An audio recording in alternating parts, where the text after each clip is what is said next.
Time pass snacks. Andhra ஸ்டைலில் சிவப்பரிசி ring முறுக்கு. குளிர்காலம், அடிக்கடி ஏதாவது சாப்பிட வேண்டும் என்று தோன்றும். ஆந்திரா ஸ்டைலில் காரசாரமான ரிங் முறுக்கு ட்ரை பண்ணி பாருங்க. வெள்ளை அரிசிக்கு பதிலாக சிவப்பரிசியில் கொஞ்சம் ராகி சேர்த்து செய்யும் இந்த முறுக்கு சுவை மட்டுமல்ல, ஆரோக்கியமும் தரும். 1/2 கப் சிவப்பரிசி மாவு, உப்பு, 1/2 கப் ராகி மாவு, 1 கப் தண்ணீர், 1 டீஸ்பூன் எள், 1/2 ஸ்பூன் சீரகத்தூள், 1/4 டீஸ்பூன் ஓமம் தூள் செய்தது, 1 டீஸ்பூன் மிளகுத்தூள், மிளகாய் பொடி, காரத்தடுக்கு ஏற்ப எண்ணெய்.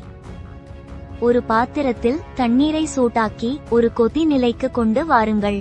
சிவப்பு அரிசியை ஊற வைத்து காய வைத்து அரிசி மாவாக வைத்துக் கொள்ளுங்கள்.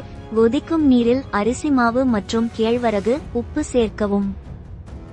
அடுத்து மாவு கலவையை மென்மையான மாவாக பிசையவும். மிளகாய் தூள், எள் தூவி கலக்கவும்.